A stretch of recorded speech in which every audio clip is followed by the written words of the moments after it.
मम्मा, इस हालत में आप कैसे काम करेंगी? आप मत जाइए, आपकी जगह सारा काम मैं करूंगी आज।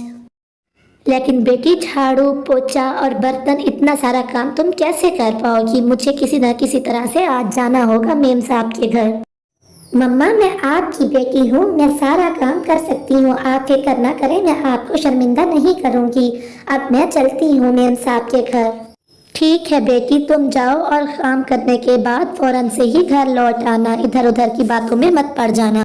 गुड़िया की माँ अमीर हमसाई के घर में काम करती थी, लेकिन उसने गुड़िया को कभी इस बात का एहसास नहीं होने दिया था। उसने गुड़िया की हर ख्वाहिश पूरी की थी। आज काम पर गुड़िया गई हुई थी। गुड़िया झाड़ू लगा रही थी कि सूजू बोलता है, आंटी, मेरी बुक कहाँ है?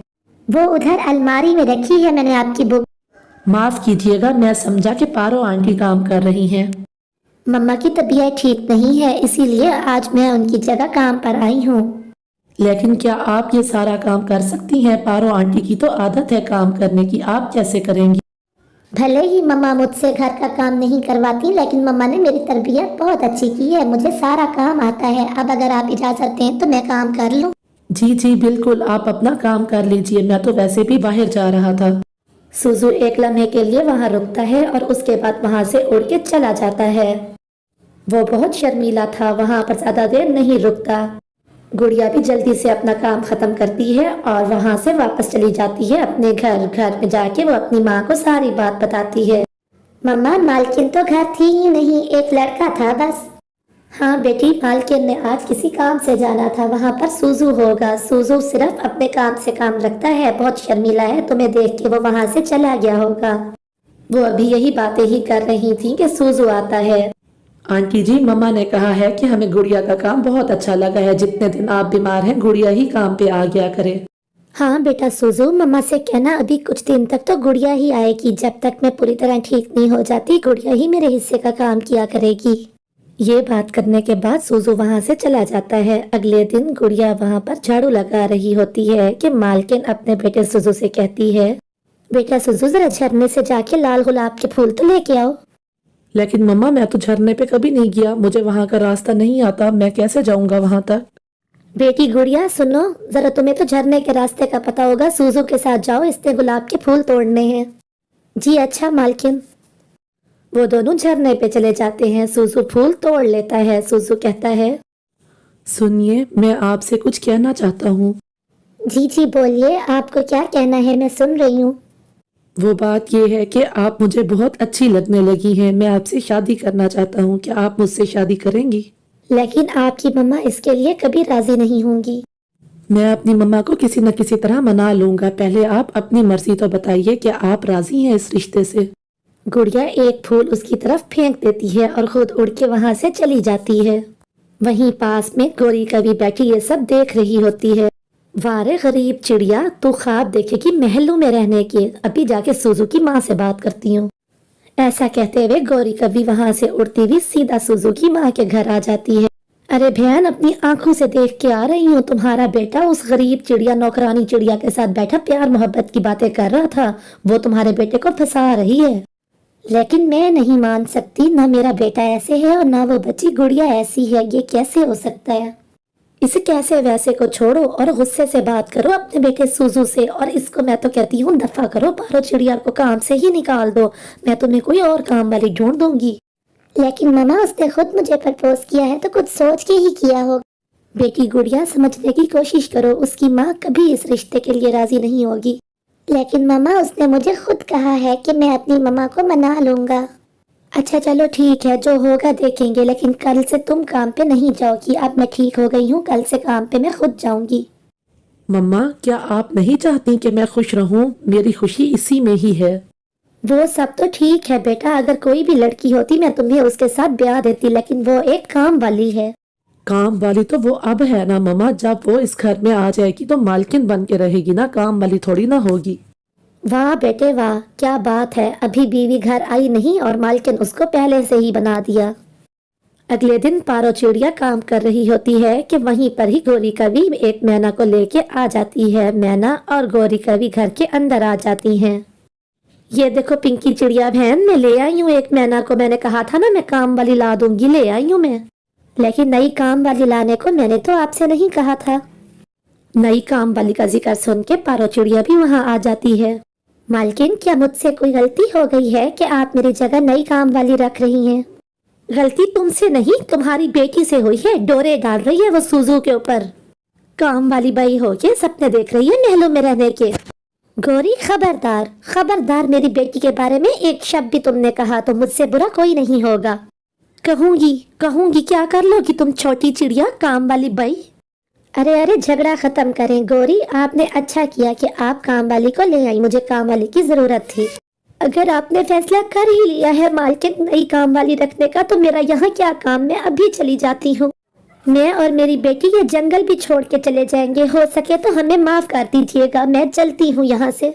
ऐसे रोते हुए पारो चिड़िया वहाँ से चली जाती है। शाम भी हो जाती है, सुजू घर आ जाता है। सुजू बेटा, चले मेरे साथ, आपको कहीं चलना है। लेकिन मम्मा, शाम हो गई है, कुछ बताएं तो सही कि हमें कहाँ जाना है इस समय। सुजू बेटा, बहस मत करें, मैंने कहा ना आप चलें मेरे साथ। ठीक है मम्मा, चलें। पिंकी चिड़िया और सुजू गुड़िया और उसकी माँ के घर आ जाते हैं। वो दोनों डर जाते हैं कि ये अब बेइज्जत करने आए हैं। पारो बहन, आज मैं आपसे कुछ मांगने आई हूँ, मुझे इनकार मत कीजिएगा। लेकिन मैं आपको क्या दे सकती हूँ? मुझ गरीब के पास आपको देने के लिए है ही क्या। मैं आपसे अपनी बेटी गुड़िया का हाथ मांगने आई हूँ। मुझे गुड़िया पसंद आ गई है, मुझे सुजू के लिए गुड़िया दे दीजिए। वो सब तो ठीक है मालकिन, लेकिन आपने तो नई काम वाली भी रख ली थी। हाँ, वो इसलिए क्योंकि जब मेरी बेटी गुड़िया घर में मालकिन बन के आएगी तो उसे भी तो काम वाली की जरूरत होगी ना। मम्मा, क्या ये सच है? मैं कोई सपना तो नहीं देख रहा मम्मा, ये तो वाकई बहुत बड़ा सरप्राइज है मेरे लिए। थैंक यू वेरी मच मम्मा। बहन जी, 3 दिन बाद मैं बारात लेके आऊंगी आपके घर, तैयारी कर लें। इस तरह से उस गरीब चिड़िया और अमीर चिड़े की शादी हो जाती है। गौरी कभी मुंह बसोर के शादी में शिरकत करती है। वो दोनों खुशी खुशी अपनी जिंदगी बिताने लगते हैं। जंगल में 2 दिन से तेज बारिश हो रही थी। अब क्या होगा कालू? अब तो यही जो कच्चा घोंसला था तिनकू वाला, वही भी नहीं रहा। पक्का घर होता तो आज हम इस तरह से तंग ना होते। गोरी, अब हमें यहाँ का तो कोई पक्षी अपने घर रखने से रहा। हमने सबके साथ इतना बुरा जो किया है। साथ वाले जंगल में मेरी एक जानने वाली रानो चिड़िया है, चलो हम उस जंगल में चलते हैं। फिर वो दोनों पति पत्नी वहां से उड़ते हुए दूसरे जंगल की तरफ जाने लगते हैं। रास्ते में वो थक जाते हैं तो किसी जगह पर बैठ जाते हैं और फिर थोड़ी देर बाद फिर से उड़ने लगते हैं। उनके पास कोई दूसरा रास्ता भी ना था। कबूतर भैया बड़ी दूर से उड़ते हुए आ रहे हैं। हमारे जंगल में बहुत तेज बारिश है। मुझे ये बताओ रानो चिड़िया का घर इस जंगल में कहाँ पर है? हम उसके जानने वाले हैं। वो सामने सामने पीपल के दरख्त के ऊपर जो पक्का घर नजर आ रहा है, वही रानो चिड़िया का घर है। अरे कालू और गौरी, आप लोग यहाँ इस समय? खैर तो है? पूछो मत रानो बहन, पूछो मत। हमारा घर गिर गया। पक्का घर था, लकड़ी वाला। इतना अच्छा घर बनाया था हमने, तुम्हारे भाई कालू ने और मैंने मिलके, लेकिन बारिश इतनी तेज थी कि हमारा घर ही गिर गया। अब हम यहाँ तुम्हारे घर कुछ दिन रहने आए हैं। लेकिन कालू और गौरी, अगर बारिश का ही मामला है तो बारिश तो यहाँ पर भी शुरू हो गई है। हाँ हाँ रानो बहन, दिख रहा है मुझे, लेकिन कम से कम तुम्हारा पक्का घर तो है ना। हमारा तो घर ही टूट के गिर गया, तो हम किधर जाएं? बस 2-4 दिन की तो बात है, हम यहाँ से चले जाएंगे। ठीक है कालू भैया, अगर 2-3 दिन की ही बात है तो आप मेरे घर में रह सकते हैं। आप ये दाना खाएं, मैं अभी आती हूँ।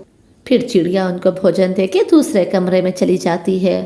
कालू और गौरी वो सारा दाना खा लेते हैं। वो तो ऐसे खा रहे थे जैसे 2 दिन से भूखे हूँ। गोरी चिड़िया का घर तो बहुत जबरदस्त है। देखो तो कितना पक्का घर है और कितना बड़ा भी है। हाँ कालू, मेरा तो मन ही नहीं हो रहा इस घर से जाने का। मेरा अब कोई नहीं जा रहा यहाँ से। मैं तो इसी घर में ही रहूंगी हमेशा। सुबह हो जाती है, बारिश भी रुक गई थी, रात बीत गई थी। गौरी और कालू जंगल घूमने के लिए बाहर जाते हैं। सामने से उन्हें एक मीठे फलों का पेड़ नजर आता है जिसके साथ एक चील बैठी होती है। कालू, मुझे ये फल खाना है, मेरा मन हो रहा है बहुत ज्यादा।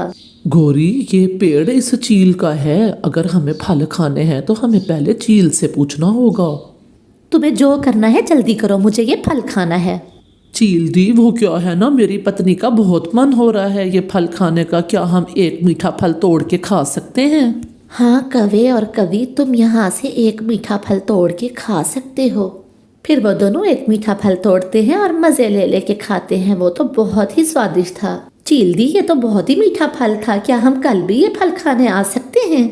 हाँ हाँ कौवा और कवि, अगर तुम बदले में मुझे मांस देते रहो तो तुम ये सारे मीठे फल खा सकते हो। उसकी तो तुम फिक्र ही ना करो चील दी, मैं कल ही किसी पक्षी को तुम्हारे पास लेके आऊंगी। फिर वो दोनों वहां से मीठा फल खाने के बाद उड़ जाते हैं और चिड़िया के घर जाते हैं। कालू और गोरी, तुम इस समय कहाँ थे? कितनी देर से तुम लोग घर में नहीं थे, कहाँ थे तुम दोनों? हम तो यहाँ पर बहुत अच्छा सा घर बना रहे हैं। वो क्या है ना, हमें ये जंगल अच्छा लग गया है, यहाँ तो बारिशें भी कम ही होती हैं। फिर तो इसका मतलब है 2-3 दिन में आप लोग यहाँ से चले जाएंगे, तो ये तो बहुत अच्छी बात है कि आप इसी जंगल में हमारे साथ रहें। हाँ हाँ चिड़िया, बस 2 दिन ही रह गए हैं, 2 दिन बाद हम तुम्हारे घर से चले जाएंगे, हमारा अपना घर जो बनने वाला है। ठीक है कालू भैया, आपका अपना घर जब बन जाए तो आप लोग यहाँ से चले जाइएगा। अब आप सो जाएं, मैं भी सोने जा रही हूँ। ऐसा बोल के चिड़िया वहां से चली जाती है। गोरी, ये चिड़िया तो बहुत ही भोली है, हम कल क्यों ना इसी को ही अपना शिकार बना लें। वाह मेरे सुंदर पति, मेरे साथ रह रह के तुम भी समझदार हो गए हो। मैं भी यही सोच रही थी, इसी को ही चील दी का शिकार बनाते हैं। तो बस फिर ठीक है, तुम कल चील दी के पास जाके बैठ जाना और मैं इस भोली चिड़िया को बहाने से वहां ले आऊंगा। सुबह हो जाती है। बस फिर प्लान के मुताबिक गोरी कवि चील के पास चली जाती है। चील दी, अभी थोड़ी ही देर में तुम्हारे लिए ताज़ा ताज़ा मांस आने वाला है, बस मेरे पति उसको लेके ही आते होंगे। अरे ये तो रानो चिड़िया के घर रह रहे हैं, कहीं ये रानो चिड़िया को फंसाने की बात तो नहीं कर रहे? मुझे तुरंत यहाँ से जाके रानो को बताना होगा। इधर अपने प्लान के मुताबिक कालू कौवा चिड़िया के पास जाता है। रानो रानो, वो बुलबुल बुलबुल पहाड़ के पास गिरी हुई पड़ी है, वो तुम्हें बुला रही है। क्या बुलबुल गिरी हुई है? उसे कुछ हो ना जाए। कालू भैया आप भी मेरे साथ चलिए, उसे हमारी मदद की जरूरत है। फिर कालू रानो को लेके तेजी से वहां से जा रहा होता है कि सामने से मिट्ठू तोता उड़ता हुआ आ रहा होता है। मिट्ठू रास्ता रोक लेता है। मिट्ठू भैया जल्दी बताइए, आपने हमारा रास्ता क्यों रोका? बुलबुल गिरी हुई है और वो मुझे बुला रही है। मत जाओ रानो, कोई बुलबुल नहीं है वहाँ पर, वहाँ गोरी चील के पास बैठी है और ये तुम्हें धोखे से वहाँ लेके जा रहा है। चिड़िया, इस मोटी चोंच वाले तोते की बातों में मत आओ, ये झूठ बोल रहा है। मेरे मिट्ठू भैया ने कभी झूठ नहीं बोला। मिट्ठू भैया चलिए हम घर चलते हैं। फिर रानो चिड़िया मिट्ठू तोता के साथ उड़ती हुई वापस घर में आ जाती है। इधर गोरी कवि चील के पास बैठी होती है। बस कुछ देर और इंतजार कर लो चील दी, आता ही होगा कालू रानो को लेके। तुम मुझे मांस खिलाना चाहती हो ना काली कवि, तो ऐसा करते हैं मैं तुम्हें ही खा लेती हूँ। इस तरह से मुझे मांस मिल जाएगा और तुम्हारे पति को मीठे मीठे फल मिल जाएंगे। ऐसा कह के चील गोरी कवि को दबोच लेती है और उसी को ही खा जाती है। और इधर दूर बैठ के देखता हुआ कालू कौवा रोने लगता है। उन्हें उनके किए की सजा मिल जाती है। आज फिर रानो चिड़िया टोकरी भरवा के किसान की पत्नी से ले जाती है। चिड़िया तो बहुत खुश थी क्योंकि इतनी तेज बारिश में भी उसे भोजन की चिंता ना थी। भोजन से भरी हुई टोकरी वो लेके अपने बच्चों के पास चली जाती है। मैं ले आई, मैं इतनी तेज बारिश में भी अपने बच्चों के लिए भोजन ले आई। देखो हर तरह की चीज है। अरे वाह रानो, आपने तो कमाल कर दिया, आज भी आप इतनी मजे मजे की चीजें ले आई, बारिश में भी हमें कोई चिंता नहीं। बच्चों के पापा आप बच्चों को भोजन खिलाइए। ये खुश्क दाना मैं गोरी कवि और कालू को दे आती हूँ। फिर वो सूखा दाना उठा के गोरी कवि और कालू कौवे के यहाँ आ जाती है। गोरी बहन ये दाना खा लीजिए। किसान की पत्नी के घर से आज मैं जो लेके आई थी उसमें से दाना आपको देने आई हूँ। मुझे पता था कि इतनी तेज बारिश में भी हमारी रानो बहन हमें अकेला नहीं छोड़ेगी। रानो, मैं तो तुम्हारे भाई कालू से कह रही थी क्या रानो ने हमारा ठेका उठा लिया है कि रोज ही हमें वो दाना दे, लेकिन देखो तो तुम आज भी लेके आई हमारे लिए दाना। हाँ गोरी बहन, मुझे बहुत सारा भोजन देती है किसान की पत्नी, इसलिए मैं अपने हमसाओं में भी बांट देती हूँ। अच्छा अब मैं चलती हूँ। ऐसा कहते हुए रानो चिड़िया वहाँ से चली जाती है और गोरी और कालू वो दाना खा लेते हैं। रानो तेज बारिश में वापस घर जा रही होती है कि रास्ते में वो 2 लोगों को कबूतर के घर के बाहर बैठा दरवाज़ा खटकाते हुए देखती है। रानो चिड़िया वहीं एक पेड़ की डाल पे बैठ के सब देखने लगती है। कबूतर अपने घर से दरवाज़ा खोलने के लिए बाहर आता है।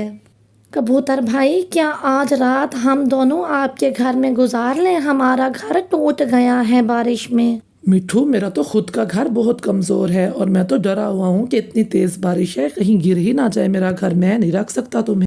मुझे जाना होगा, मुझे इन पक्षियों की मदद करनी होगी, बारिश बहुत तेज है। ऐसा कहते हुए रानो चिड़िया उड़ के उनके पास आ जाती है। मिठू भैया, बारिश बहुत तेज है, आपका घर टूट गया है, मुझे सुन के अफसोस हुआ, पास ही मेरा घर है, आप लोग आइए मेरे साथ। रानो बहन, आप बहुत अच्छी हो, मैंने आपके बारे में बहुत कुछ सुना है, मैं आपका ये एहसान कभी नहीं भूलूंगी। फिर रानो चिड़िया उनको लेके अपने घर की तरफ उड़ती है। बहुत जल्द वो अपने घर में पहुंच जाती है। बारिश रुकने तक आराम से आप यहीं पे रहिएगा, अब आप बैठिए, मैं आपके लिए दाना लेके आती हूँ। फिर रानो चिड़िया उनको दाना देती है। रानो बहन, आप भी खाइए। फिर वो तीनों मिलके सूखा दाना खा लेते हैं।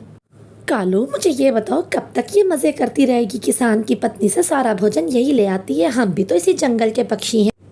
गौरी, इतनी लालच भी मत करो, वो हमें भी तो ला के देती है भोजन। इतनी तेज बारिश में भी हमें बाहर नहीं जाना पड़ता। तुम आलसी को तो बस यही है ना कि हमें बाहर नहीं जाना पड़ता। मैं जाऊंगी और अब कोई ऐसा चक्कर चलाऊंगी कि किसान की पत्नी कल से सारा भोजन हमें ही देगी। चलो तुम मेरे साथ। गौरी और कालू तेज बारिश में उड़ते हैं। वो जल्द ही इंसानों की बस्ती में पहुंच जाते हैं और किसान के पत्नी के घर की छत पर बैठ जाते हैं। किसान की पत्नी मुंह हाथ धो रही होती है और उसका कंगन साथ ही दरवाजे के पास पड़ा होता है।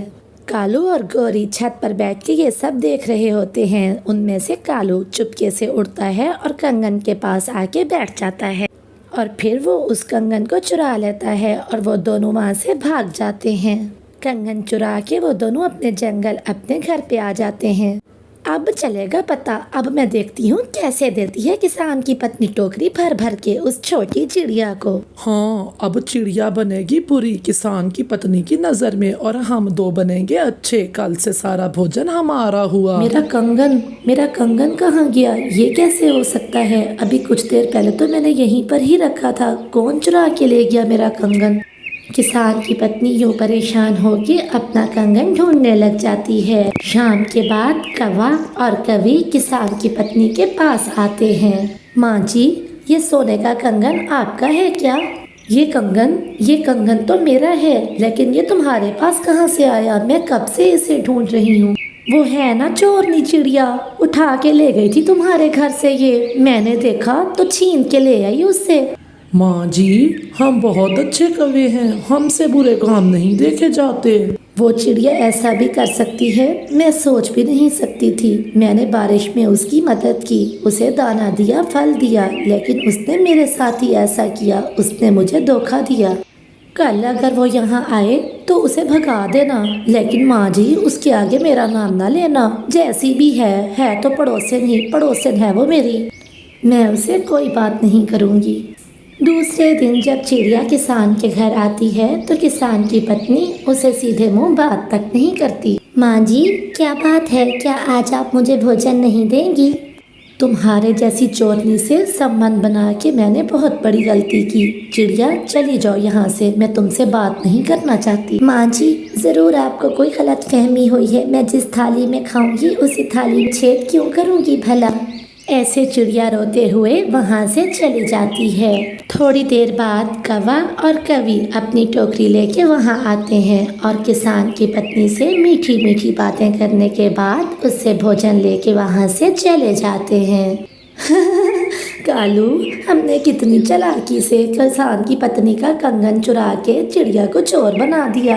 हाँ, और अब किसान की पत्नी हर रोज हमें ही भोजन दिया करेगी। मिठू तोता पीछे के पेड़ पे बैठा अमरूद खा रहा था। वो सारी बात सुन लेता है। ये कौवे बहुत बुरे हैं, हमेशा दूसरों से जलते रहते हैं, लेकिन मुझे किसान की पत्नी को सारी बात बतानी होगी। फिर कौवा कबूतर और बुलबुल को लेके किसान की पत्नी के पास जाता है। फिर मिठू तोता उसे सारी बात बताता है कि कैसे कौवे ने उसका कंगन चुराया और चिड़िया को उसके आगे चोर बना दिया। माँ जी, आप उस चिड़िया पे शक ना करें। वो चिड़िया तो बहुत दयालु चिड़िया है, उसने हमेशा मुश्किल में हम सब की मदद की है। मैंने बहुत बुरा किया जो उन कौवों की बातों में आके चिड़िया से नाराज़ हो गई। फिर किसान की पत्नी चिड़िया से अपने किए की माफ़ी मांगती है और फिर जब कौवे भोजन लेने के लिए आते हैं तो किसान की पत्नी डंडा लेके उनकी अच्छी पिटाई करती है और उन्हें भगा देती है।